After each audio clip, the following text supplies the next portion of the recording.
ನಮಸ್ಕಾರ ರಿವ್ಯೂ ಚಾನೆಲ್ಗೆ ಸ್ವಾಗತ. ನಾನು ಸೌಖ್ಯ ಗಾಂವ್ಕರ್. ಖಾಸಗಿ ಹೋಟೆಲ್ನಲ್ಲಿ, ಹೊರವಲಯದ ಖಾಸಗಿ ಹೋಟೆಲ್ನಲ್ಲಿ ಕೈ ನಾಯಕನನ್ನು, ಅದರಲ್ಲೂ ಖರ್ಗೆ ಆಪ್ತನನ್ನು ಭೇಟಿಯಾದ ಯತ್ನಾಳ್ ಕುತೂಹಲಕ್ಕೆ ಕಾರಣ ಆಗಿದೆ ಈ ಬೆಳವಣಿಗೆ. ಮತ್ತೊಂದು ಕಡೆ ರಾಜ್ಯ ಬಿಜೆಪಿ ಅಧ್ಯಕ್ಷ ಕುರ್ಚಿಗೆ ಸಂಬಂಧಪಟ್ಟಂತೆ ಡೆಲ್ಲಿ ನಾಯಕ ಹೇಳಿರುವಂತಹ, ಊಹೆ ಮಾಡಿದಂತಹ ಒಂದು ಸೀಕ್ರೆಟ್ ಅಂತ ಈಗ ಸಿಡ್ದಿದೆ. ಏನು ಹಾಗಾದರೆ ಅಸಲಿಯತ್ತೇನು? ಮಾಹಿತಿನ ಮುಂದೆ ಇಡ್ತಾ ಹೋಗ್ತೀವಿ. ಮಿಸ್ ಮಾಡಿದ್ರೆ ನಮ್ಮ ಚಾನಲ್ನ ಸಬ್ಸ್ಕ್ರೈಬ್ ಮಾಡಿ, ನಿಮ್ಮ ಅಭಿಪ್ರಾಯ ಕಮೆಂಟ್ ಮಾಡಿ ತಿಳಿಸಿ. ವೀಕ್ಷಕರೇ, ಎರಡು ಇಂಟ್ರೆಸ್ಟಿಂಗ್ ಸುದ್ದಿಗಳನ್ನು ಇಡ್ತಾ ಹೋಗ್ತೀವಿ ಒನ್ ಬೈ ಒನ್. ಮೊದಲನೇದಾಗಿ, ಯತ್ನಾಳ್ ಕಾಂಗ್ರೆಸ್ ನಾಯಕನ ಜೊತೆಗೆ ಮಾತುಕತೆ ನಡೆಸಿರೋದು. ಅದು ಕೂಡ ಅವ್ರ ಊರಲ್ಲಿ, ಅವ್ರ ಜಿಲ್ಲೆಯಲ್ಲಿ ಅಂದರೆ ಸಹಜವಾಗಿ ಸ್ನೇಹಿತರು ಇರ್ತಾರೆ, ಬರ್ತಾರೆ, ಹೋಗ್ತಾರೆ. ಇಂಥದ್ದೊಂದು ಬೆಳವಣಿಗೆ ಆದಾಗ ಅಂತ ಅಂದ್ಕೊಳ್ಬಹುದು. ಮೊನ್ನೆ ರಾಜಕಾಗೆ ಅವ್ರು ಬೇರೆ ಹೇಳಿದ್ರಲ್ಲ, ಕಾಂಗ್ರೆಸ್ಗೆ ಕರ್ಕೊಂಡು ಬರೋ ಜವಾಬ್ದಾರಿ ನನಗೆ ಕೊಟ್ಟರೆ ನಾನು ಯತ್ನಾಳ್ ಅವ್ರನ್ನ ಕಾಂಗ್ರೆಸ್ಗೆ ಕರ್ಕೊಂಡು ಬರ್ತೀನಿ ಅಂತ. ಅದೆಲ್ಲ ಆಗೋದು ಹೋಗೋದು ಅಂತ ಏನೂ ಅನಿಸಿಲ್ಲ. ಬಟ್ ಈಗ ಖರ್ಗೆ ಅವರ ಆಪ್ತನ ಜೊತೆಗೆ ಮಾತುಕತೆ ನಡೆಸಿರೋದು ಕುತೂಹಲಕ್ಕೆ ಕಾರಣ ಆಗಿದೆ. ಚಿತ್ರದುರ್ಗದ ಹೊರವಲಯದಲ್ಲಿರುವಂತಹ ಒಂದು ಖಾಸಗಿ ಹೋಟೆಲ್ನಲ್ಲಿ ಯತ್ನಾಳ್ ಅವ್ರನ್ನ ಖರ್ಗೆ ಮತ್ತು HK ಪಾಟೀಲ್ ಅವ್ರಿಗೂ ಆಪ್ತ ಆಗಿರುವಂತಹ ನಾಯಕ ಭೇಟಿಯಾಗಿರೋದು.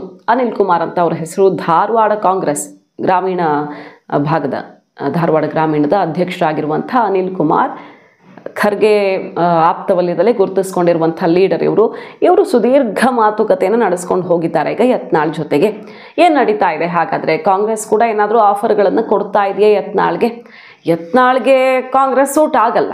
ಇನ್ಫ್ಯಾಕ್ಟ್ ಅವರ ಹಾವ ಭಾವ ಈಗ ಒಂದು ವೇಷವನ್ನು ಧರಿಸ್ಬಿಟ್ಟಿದ್ದಾರೆ. ಅವರು JDS ಅಲ್ಲಿದ್ದಾಗ ಒಂದು ವೇಷ ಇತ್ತು ಅವ್ರಿಗೆ, ಈಗ ಬೇರೆಯದ್ದೇ ರೀತಿಯಲ್ಲಿ ಹಿಂದುತ್ವ ಅಥವಾ ಪಂಚಮಸಾಲಿ ಲಿಂಗಾಯತ ಕಾಂಗ್ರೆಸ್ನ ವಿರುದ್ಧ ವಾಚಾಮಗೋಚರವಾಗಿ ವಾಗ್ದಾಳಿ ನಡೆಸ್ಕೊಂಡು ಬಂದಿದ್ದಾರೆ.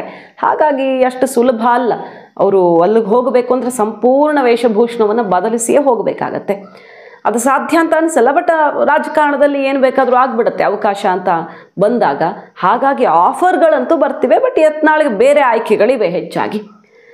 ಕಾಂಗ್ರೆಸ್ ನಾಯಕರು ಕೆಲವರು ಟ್ರೈ ಮಾಡ್ತಿದ್ದಾರೆ. ಅದರಲ್ಲೂ ಹೈಕಮಾಂಡ್ ಮಟ್ಟದಿಂದಲೇ ಖರ್ಗೆ ಅವ್ರ ಲೆವೆಲಿಂದಾನೇ ಯತ್ನಾಳ್ ಅವರನ್ನು ಕರ್ಕೊಳ್ಳುವಂತಹ ಪ್ರಯತ್ನಗಳು ನಡೀತಿವೆ ಅನ್ನೋದಕ್ಕೆ ಈ ಎಲ್ಲ ಮೀಟಿಂಗ್ಗಳು. ರಾಜು ಕಾಗೆ ಅವ್ರು ಬೇರೆ ಓಪನ್ ಆಗಿ ಅವರನ್ನು ಕರ್ಕೊಂಡು ಬರೋ ಜವಾಬ್ದಾರಿ ನನ್ನದು, ಜವಾಬ್ದಾರಿ ಕೊಟ್ಟರೆ ನಾನು ಮಾಡಿ ತೋರಿಸ್ತೀನಿ ಅನ್ನೋ ರೀತಿಯಲ್ಲಿ ಹೇಳಿದರು. ಮತ್ತೊಂದು ಕಡೆ ಯತ್ನಾಳ್ ನಿನ್ನೆ ಯುಗಾದಿ ದಿನ ಬಿಗ್ ಅನೌನ್ಸ್ಮೆಂಟ್ ಮಾಡಿದ್ರು. ವಿಜಯದಶಮಿ ದಿನ ಹೊಸ ಪಕ್ಷ ಮುಹೂರ್ತ ಆಗುತ್ತೆ, ಎಲ್ಲರ ಅಭಿಪ್ರಾಯ ಸಂಗ್ರಹ ಪೂರಕವಾಗಿ ಬಂದರೆ ವಿಜಯದಶಮಿ ದಿನನೇ ಆ ಪಕ್ಷದ ಉಗಮ ಆಗುತ್ತೆ ಅನ್ನುವಂಥ ಘೋಷಣೆಯನ್ನು ಮೊಳಗಿಸಿದ್ರು. ಉಚ್ಚಾಟನೆ ಆದ ಬಳಿಕ ಹೊಸ ಪಕ್ಷನೂ ಇಲ್ಲ, ಎಂಥದ್ದು ಇಲ್ಲ, BJP ನಮ್ಮ ತಾಯಿ ಅಂತಲೇ ಹೇಳ್ಕೊಳ್ತಾ ಇದ್ರು. ಈಗಲೂ ಪಕ್ಷಕ್ಕೆ ನಾನು ಬಹಳ ಋಣಿಯಾಗೇ ಇರ್ತೀನಿ. ಆದರೆ ಅನ್ಯಾಯ ಆಗಿರೋದ್ರಿಂದ ಮತ್ತು ನಮ್ಮ ಶಕ್ತಿ ಸಾಮರ್ಥ್ಯವನ್ನು ತೋರಿಸ್ಬೇಕಾಗಿರೋದ್ರಿಂದಾಗೆ ಹೊಸ ಪಕ್ಷದ ಘೋಷಣೆಯನ್ನು ಮಾಡಿದ್ದಾರೆ. ಆ ಪ್ರಕ್ರಿಯೆ ಕೂಡ ಶುರುವಾಗ್ತಿದೆ. ಇವತ್ತು ಗವಿ ಮಠಕ್ಕೆ ತೆರಳಲಿದ್ದಾರೆ. ಯುಗಾದಿ ದಿನ ದಂಪತಿ ಸಮೇತ ಪೂಜೆ ಪುನಸ್ಕಾರ, ಹೋಮ ಹವನಾದಿ ಎಲ್ಲ ಮುಗಿಸಿ ಈ ಘೋಷಣೆಯನ್ನು ಮೊಳಗಿಸಿದ್ರು. ಹೊಸ ಪಕ್ಷ ಅಂತ ಘೋಷಣೆ ಮಾಡಿದ್ರು. ಈಗ ಗವಿ ಮಠಕ್ಕೆ ಹೋಗಿ ಅಲ್ಲಿ ಸ್ವಾಮೀಜಿಗಳ ಆಶೀರ್ವಾದ ಪಡ್ಕೊಳ್ತಾರೆ. ಇದೇ ರೀತಿಯಲ್ಲಿ ವೀರಶೈವ ಲಿಂಗಾಯತ ಪಂಚಮಸಾಲಿ ಸಮುದಾಯಗಳ ಪ್ರಮುಖ ಸ್ವಾಮೀಜಿಗಳನ್ನು ಬ್ಯಾಕ್ ಟು ಬ್ಯಾಕ್ ಭೇಟಿ ಮಾಡೋದಕ್ಕೆ ಯತ್ನಾಳ್ ಅವರ ಪ್ರೋಗ್ರಾಮ್ ಫಿಕ್ಸ್ ಆಗಿದೆ. ಇವತ್ತು ಗವಿ ಮಠ ಮತ್ತು ರಾಜ್ಯವ್ಯಾಪಿ ಪ್ರವಾಸ ಮಾಡಿ ಯತ್ನಾಳ್ ಎಲ್ಲರ ಅಭಿಪ್ರಾಯ ಸಂಗ್ರಹ ಮಾಡಲಿದ್ದಾರೆ. ಅಕ್ಟೋಬರ್ ತನಕ ಅಂತ ಅವರೇ ಟೈಮ್ ತೊಗೊಂಡಿರೋದು. ಅಂದರೆ ಈಗೊಂದು 4-5 ತಿಂಗಳು ಏನೇನು ಬಲ ಬೇಕೋ ಎಲ್ಲ ಒಗ್ಗೂಡಿಸ್ಕೊಳ್ತೀವಿ ಅಂತ. ದೇಣಿಗೆ ಅಂತೂ ಜನ ಆಲ್ರೆಡಿ ಬಂದು ಕೊಡ್ತಿದ್ದಾರೆ ಮತ್ತು ನಾವು ಲಕ್ಷ ಕೋಟಿಗಟ್ಟಲೆ ಕೊಡೋದಕ್ಕೆ ರೆಡಿ ಇದ್ದೀವಿ ಅಂತ ಫೋನ್ ಕರೆಗಳು ಮತ್ತು ಭೇಟಿ ಮಾಡಿ ಕೂಡ ಹೇಳ್ತಿದ್ದಾರೆ. ದೇಶ ವಿದೇಶಗಳಿಂದ ನನಗೆ ಬೆಂಬಲ ವ್ಯಕ್ತವಾಗ್ತಿದೆ. ಹಾಗಾಗಿ ದೇಣಿಗೆ, ಪಕ್ಷದ ಹಣಬಲದ ಬಗ್ಗೆನೂ ಆಲೋಚನೆ ಇಲ್ಲ.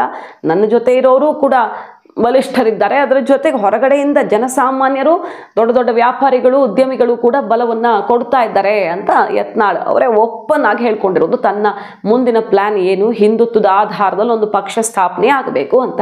ಈ ಹೊತ್ತಲ್ಲಿ ಇನ್ನೂ ಒಂದು ಸೀಕ್ರೆಟ್ ಅಂತ ಸಿಡಿಸಿದ್ದಾರೆ. ಯತ್ನಾಳ್ ಉಚ್ಚಾಟನೆಯಾದ ಬಳಿಕ ರಾಜ್ಯ BJPಯಲ್ಲಿ ಏನಾಗಲಿದೆ, ಮುಂದಿನ ಸ್ಟೆಪ್ ಏನು ಹೈಕಮಾಂಡ್ದು ಅಂತ BJPಯ ಒಬ್ಬರು ಪ್ರಮುಖ ನಾಯಕರಂತೆ, ಡೆಲ್ಲಿ ಹೈಕಮಾಂಡ್ಗೆ ಕ್ಲೋಸ್ ಆಗಿರುವಂಥ ಒಬ್ಬರು ನಾಯಕರು ಯತ್ನಾಳ್ಗೆ ಹೇಳಿದ್ದಾರಂತೆ. ಅವರು ಓಪನ್ ಆಗಿ ಹೇಳಿರೋದು. ಫಸ್ಟ್ ಯತ್ನಾಳ್ ಉಚ್ಚಾಟನೆ ಮಾಡೋದು, ಅದಾದ ಮೇಲೆ ವಿಜಯೇಂದ್ರ ಅವ್ರನ್ನ ರಾಜ್ಯಾಧ್ಯಕ್ಷ ಕುರ್ಚಿಯಿಂದ ಕೆಳಗಿಳಿಸೋದು ನೆಕ್ಸ್ಟ್ ಪ್ಲ್ಯಾನ್ ಅಂತ ಅವರು ಹೇಳ್ತಿದ್ದಾರೆ. ಇದು ಡೆಲ್ಲಿಯಿಂದಲೇ ಬಂದಿರುವ ಮಾಹಿತಿ ಅಂತ ಯತ್ನಾಳ್ ಹೇಳ್ತಾ ಇರೋದು. ಯತ್ನಾಳ್ ಉಚ್ಚಾಟನೆ ಮಾಡಬೇಕು, ವಿಜಯೇಂದ್ರನ ಅಧ್ಯಕ್ಷದಿಂದ ತೆಗಿಬೇಕು, ಈಕ್ವಲ್ ಆದಂಗೆ ಆಯಿತು. ನ್ಯೂಟ್ರಲ್ ಇದ್ದವ್ರನ್ನ ಅಧ್ಯಕ್ಷ ಮಾಡಬೇಕು. ಮುಂದೆ ಯಾರು ನಿಷ್ಠರದಾರೋ ಅವ್ನ ಪಕ್ಷಕ್ಕೆ ತೊಗೋಬೇಕು. ಇಟ್ಟು ನಿರ್ಣಯ ಆಗೈತೆ ತೊಗೊಬ್ರು ಹೇಳ್ತಾರೆ. ಇದು ಹೇಳೋದ್ರಿಂದ ಏನಾಗ್ತದೆ ಅಂದರೆ ನನ್ನನ್ನು ಹೊರಗೆ ಹಾಕಿದ್ರಿಂದ ಇವತ್ತು ಪಟಾಕ್ಷಿ ಹಾರಿಸಿರ್ಬೋದು, ಸಿಹಿ ಹಂಚಿರ್ಬೋದು, ಡ್ಯಾನ್ಸ್ ಮಾಡಿರ್ಬೋದು, ಕಥಕ್ಕಳಿ ಡ್ಯಾನ್ಸ್ ಮಾಡಿರ್ಬೋದು ಅಥವಾ ಡಿಸ್ಕೋ ಡ್ಯಾನ್ಸ್ ಮಾಡಿರ್ಬೋದು. 2 ತಾಸಿನಾಗ ಅವ್ರಿಗೆ ಗಾಬರಿಯಾಗಿ ಬಿಟ್ಟಾರೆ ಡ್ಯಾನ್ಸ್ ಮಾಡಿದ ತಕ್ಷಣ. ಪಟ್ಟಕ್ಕನೆ ವಿಜೇಂದ್ರ ರಾಜ್ಯಾಧ್ಯಕ್ಷ ಬ್ಯಾಗಿನವ್ರು ತೆಗೆದು ಹಾಕಿಬಿಟ್ರೆ ಸೇಮ್ ಟು ಸೇಮ್ ಆಗ್ತದೆ. ಮ್ಯಾಚ್ ಏನಾಗ್ತದೆ, ಈ ಟೈ ಆಗ್ತದೆ. ಮುಂದೆ ಏನಾಗ್ತೇಳಿ ಅವ್ರು ಗಾಬರಿಯಾಗಿ ಡ್ಯಾನ್ಸ್ ಹಿಂಗೆ ಮಾಡ್ಲಕ್ಕದ ಅಲ್ಲೇ ನಿಂತ್ಬಿಟ್ರು ಮುಂದೆ ಹಿಂಗೆ ಮಾಡಲಿ. ಯಾಕಂದ್ರೆ ಅವ್ರಿಗೆ ಗುರ್ತಾಯ್ತು ಏನೋ ಇದು ಐತಿ ಆಗ ಸಮಬಲ ಆಗತ್ತೆ, ಮ್ಯಾಚ್ ಟೈ ಆಗತ್ತೆ. ಅವರನ್ನು ಉಚ್ಚಾಟಿಸಲೇಬೇಕು ಅಂತಿಲ್ಲ. ಯತ್ನಾಳ್ ಉಚ್ಚಾಟನೆ ಮತ್ತು ರಾಜ್ಯಾಧ್ಯಕ್ಷ ಸ್ಥಾನದಿಂದ ವಿಜಯೇಂದ್ರ ಕೈ ಬಿಡೋದು ಎರಡೂ ಒಂದೇ ಆಗತ್ತೆ. ಅವರ ಕಥೆನೂ ಅಷ್ಟೇ ಆಯಿತು. ಪಕ್ಷದಲ್ಲಿ ಅವ್ರನ್ನ ಕೆಳಗಿಳಿಸ್ಬಿಟ್ರೆ ನ್ಯೂಟ್ರಲ್ ಆಗಿರೋರನ್ನೇ ತಂದು ಅಧ್ಯಕ್ಷ ಮಾಡೋದಕ್ಕೆ ಈಗ ಹೈಕಮಾಂಡ್ ಆಲೋಚನೆ ಮಾಡಿದೆ. ಮುಂದಿನ ದಿನಗಳಲ್ಲಿ, ಈಗ ಕೂಡಲೇ ಉಚ್ಚಾಟಿಸಿದ ಕೂಡಲೇ ಆಗಲ್ಲ ಅದು. ಮುಂದಿನ ದಿನಗಳಲ್ಲಿ 1-2 ವರ್ಷದಲ್ಲಿ ಪಕ್ಷಕ್ಕೆ ನಿಷ್ಠೆಯಿಂದಿರೋರು ಯಾರೋ ಅವ್ರನ್ನ ಕರ್ಕೊಂಡು ಬರೋದು ವಾಪಸ್ಸು ಅನ್ನುವ ಮೂಲಕ ನಾನು ಪಕ್ಷ ಕಟ್ಟಿ ಮತ್ತಷ್ಟು ಬಲಿಷ್ಠನಾಗಿ ನನ್ನ ಜೊತೆ ಶಕ್ತಿಯನ್ನು ಒಗ್ಗೂಡಿಸ್ಕೊಂಡು BJPಗೆ ಗೌರವಯುತವಾಗಿ ಹಿಂದಿರುಗ್ತೀನಿ, 28ಕ್ಕೆ ನಾನೇ ಮುಖ್ಯಮಂತ್ರಿ ಅನ್ನೋ ರೀತಿಯಲ್ಲಿ ಅವ್ರು ಮುಂಚೆಯಿಂದ ಹೇಳ್ಕೊಂಡು ಬರ್ತಿದ್ದಾರಲ್ಲ, ಅಂಥ ಪ್ಲ್ಯಾನ್ಗೆ ಹೈಕಮಾಂಡೇ ಈಸಿ ಮಾಡ್ತಿದೆ. ವಿಜಯೇಂದ್ರ ಅವರನ್ನ ಅಧ್ಯಕ್ಷ ಕುರ್ಚಿಯಿಂದ ಕೆಳಗಿಳಿಸಲಿದ್ದಾರೆ ಅನ್ನುವಂಥ ಬಾಂಬ್ ಸಿಡಿಸಿದ್ದಾರೆ. ಡೆಲ್ಲಿ ಲೀಡರೇ ಇದನ್ನು ನನಗೆ ಹೇಳಿದ್ದು ಅಂತ. ಇದ್ರ ನಡುವೆ ಈಗ ಕುತೂಹಲ ಇರೋದು, ಯತ್ನಾಳ್ ಹೇಳಿದ್ದಾಗತ್ತೋ ಇನ್ನೊಬ್ರು ಹೇಳಿದ್ದಾಗತ್ತೋ ಗೊತ್ತಿಲ್ಲ. ಹೈಕಮಾಂಡ್ ಕೊನೆಗೆ ಏನು ಮಾಡುತ್ತೆ ಅನ್ನೋದು ಕಾದು ನೋಡಬೇಕು, ಸಮಯನೇ ಅದಕ್ಕೆ ಉತ್ತರ ಕೊಡಬೇಕು. ಆದರೆ ಈಗಿರೋ ಕುತೂಹಲ, ಏಪ್ರಿಲ್ 5ಕ್ಕೆ ರಾಷ್ಟ್ರೀಯ ಅಧ್ಯಕ್ಷ ಆಯ್ಕೆ ಫೈನಲ್ ಆಗುತ್ತೆ ಅಂತ ಮಾಹಿತಿ ಬರ್ತಿರೋದು. ಈ ವಾರಾಂತ್ಯದಲ್ಲಿ BJP ರಾಷ್ಟ್ರೀಯ ಅಧ್ಯಕ್ಷರಾಗಿ RSS ಮತ್ತು BJP ಇಬ್ಬರೂ ಕೂಡ ಅಳೆದು ತೂಗಿ ಒಬ್ಬರನ್ನ ಕೂರಿಸೋದು ಫಿಕ್ಸ್ ಅಂತ ಹೇಳಲಾಗ್ತಾ ಇದೆ. ಹಾಗಾಗಿ ಅಲ್ಲಿ ಅಧ್ಯಕ್ಷ ಆಯ್ಕೆ ಆಗಿ ಆಸುಪಾಸಲ್ಲೇ ರಾಜ್ಯ BJPಗೂ ಕೂಡ ಅಧ್ಯಕ್ಷ ಆಯ್ಕೆ ಆಗಬೇಕು, ಮರು ಆಯ್ಕೆ ಆಗಬೇಕು. ಅಂದರೆ ಇವರನ್ನೇ ಘೋಷಣೆ ಮಾಡಬೇಕು, ಇಲ್ಲ ಹೊಸ ಅಧ್ಯಕ್ಷ ಆಯ್ಕೆ ಏನಾದರೂ ಮಾಡಿ ಮುಗಿಸ್ಬೇಕು. ಅದಾಗಿಲ್ಲ, ಯಥಾ ಪರಿಸ್ಥಿತಿಯಲ್ಲಿ ಮುಂದುವರೆದ್ರೂ ವಿಜಯೇಂದ್ರಂಗೆ ಆಘಾತನೇ. ಯಾಕಂದರೆ ಮರು ಆಯ್ಕೆ, ಮರು ಚುನಾವಣೆ, ಮತ್ತೆ ಇವರೇ ಅಧ್ಯಕ್ಷ ಅಂತ ಅಧಿಕೃತ ಘೋಷಣೆ ಮಾಡಿದ್ರೆ ಮತ್ತೆ 3 ವರ್ಷ ವ್ಯಾಲಿಡಿಟಿ ಅದು ಎಕ್ಸ್ಟೆಂಡ್ ಆಗುತ್ತೆ. ತಂತಾನೆ 3 ವರ್ಷಕ್ಕೆ, ಅಂದರೆ ಎಲೆಕ್ಷನ್ ಇಯರಲ್ಲಿ ಇವ್ರ ನಾಯಕತ್ವದಲ್ಲೇ ಅಂತ ಆಗುತ್ತೆ.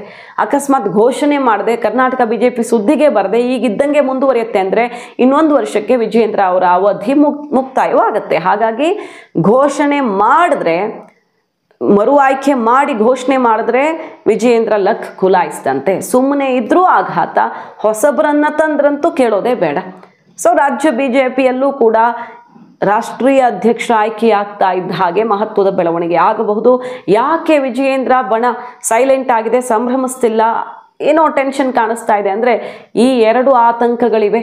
ಒಂದು, ಮರು ಆಯ್ಕೆ ಘೋಷಣೆ ಆಗದಿದ್ರೆ ಏನು, 1 ವರ್ಷಕ್ಕೆ ಮುಗಿದು ಹೋಗುತ್ತೆ ಅನ್ನೋ ಆತಂಕ ಇರಬಹುದು. ಇನ್ನೊಂದು, ಹೊಸಬರನ್ನ, ನ್ಯೂಟ್ರಲ್ ಆಗಿರೋರನ್ನ, ರಾಜ್ಯ ಅಭ್ಯರ್ಥಿಯನ್ನ ಏನಾದರೂ ತಂದು ಕೂರಿಸುವಂಥ ಯೋಚನೆಯಲ್ಲಿ ಇದೆಯಾ ಅನ್ನೋ ಆತಂಕ. ಹೈಕಮಾಂಡ್ ಏನು ಮಾಡುತ್ತೆ ಅನ್ನೋದನ್ನು ರಾಜ್ಯ ನಾಯಕರು ಗೆಸ್ ಮಾಡೋದಕ್ಕೆ ಆಗ್ತಿಲ್ಲ. ಯತ್ನಾಳ್ ಉಚ್ಚಾಟನೆಯನ್ನು ಕೂಡ ಗೆಸ್ ಮಾಡಿರಲಿಲ್ಲ ಬಹುತೇಕರು. ಸಡನ್ ಆಗಿ ಈ ಒಂದು ಘೋಷಣೆ ಮೊಳಗುತ್ತೆ. ಅದೇ ರೀತಿಯಲ್ಲಿ ಇನ್ನೇನು ಸರ್ಪ್ರೈಸ್ ಕೊಡ್ತಾರೋ, ಶಾಕ್ ಕೊಡ್ತಾರೋ ಗೊತ್ತಾಗದೆ ಈಗ ಕೈ ಹಿಸುಕಿಕೊಳ್ಳುವಂತಾಗಿದೆ ರಾಜ್ಯ BJP ನಾಯಕರ ಪರಿಸ್ಥಿತಿ. ಮತ್ತೊಂದು ಕಡೆ ಯತ್ನಾಳ್ ತನ್ನ ಬಲ ಜಾಸ್ತಿ ಆಗ್ತಿದೆ ಅಂತ ಸಂದೇಶ ಕೊಡ್ತಾನೆ ಇದ್ದಾರೆ. 176 ಜನ ರಾಜೀನಾಮೆ ಕೊಟ್ಟಿದ್ದಾರೆ ಒಟ್ಟು ಈಗ ಅಂತ ಅವ್ರು ಲೆಕ್ಕ ಕೊಡ್ತಿರೋದು. ಪದಾಧಿಕಾರಿಗಳು, ನಾಯಕರು, ಅವರು ಇವರು ಪ್ರಮುಖ ಹುದ್ದೆಯಲ್ಲಿದ್ದವರೆಲ್ಲ ಸೇರಿ 176 ಜನ ಯತ್ನಾಳ್ ಉಚ್ಚಾಟನೆ ಬೆನ್ನಲ್ಲೇ ರಾಜೀನಾಮೆ ಕೊಟ್ಟಿದ್ದಾರೆ. ಅಥಣಿಯಲ್ಲೆಲ್ಲ ಇವತ್ತು ಪ್ರೊಟೆಸ್ಟ್ ಆಗ್ತಾ ಇದೆ, ಉಚ್ಚಾಟನೆ ವಾಪಸ್ ತಗೊಳ್ಬೇಕು ಅಂತ. ಸೊ ಜಿಲ್ಲಾವಾರು ಒಂದಾದ್ಮೇಲೆ ಒಂದು ಕಡೆ ಪ್ರೊಟೆಸ್ಟ್ ಆಗ್ತಾನೆ ಇದೆ ಯತ್ನಾಳ್ ಪರವಾಗಿ.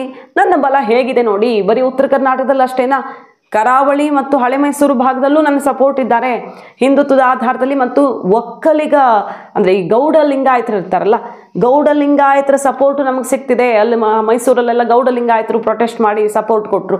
ಹಾಗಾಗಿ ಎಲ್ಲರೂ ನನ್ನ ಜೊತೆಗಿದ್ದಾರೆ ಅನ್ನೋ ರೀತಿಯಲ್ಲಿ ಸಂದೇಶವನ್ನು ಅವರು ಸಾರ್ತಾ ಇದ್ದು, ಈಗ ಕಾಂಗ್ರೆಸ್ ನಾಯಕರು ಬೇರೆ ಮೀಟ್ ಆಗ್ತಿದ್ದಾರೆ. ಡಿಮ್ಯಾಂಡ್ ಜಾಸ್ತಿ ಆಯ್ತಾ ಯತ್ನಾಳ್ಗೆ, ಅಥವಾ ತನಗೆ ಡಿಮ್ಯಾಂಡ್ ಜಾಸ್ತಿ ಇದೆ ಅನ್ನೋದನ್ನು ತೋರಿಸುವಂತಹ ವ್ಯವಸ್ಥಿತ ಎಲ್ಲ ದೃಶ್ಯಗಳು ಕಣ್ಣು ಕಟ್ಟುವಂತೆ ಕಟ್ಟಿಕೊಡ್ತಿದ್ದಾರಾ ಯತ್ನಾಳ್? ನೋಡಬೇಕು, ಕಾದು ನೋಡಬೇಕು ಅವರ ಹೊಸ ಪಕ್ಷದ ಅನೌನ್ಸ್ಮೆಂಟ್ ಯಾವ ಸ್ವರೂಪವನ್ನು ಪಡ್ಕೊಳ್ಳಿದೆ ಅನ್ನೋದನ್ನು. ಮಾಹಿತಿ ನಿಮ್ಗೆ ಇಷ್ಟ ಆಗಿದ್ರೆ ಮಿಸ್ ಮಾಡಿದ್ರೆ ನಮ್ಮ ಚಾನಲ್ನ ಸಬ್ಸ್ಕ್ರೈಬ್ ಮಾಡಿ, ನಿಮ್ಮ ಅಭಿಪ್ರಾಯ ಕಮೆಂಟ್ ಮಾಡಿ ತಿಳಿಸಿ. Thank you.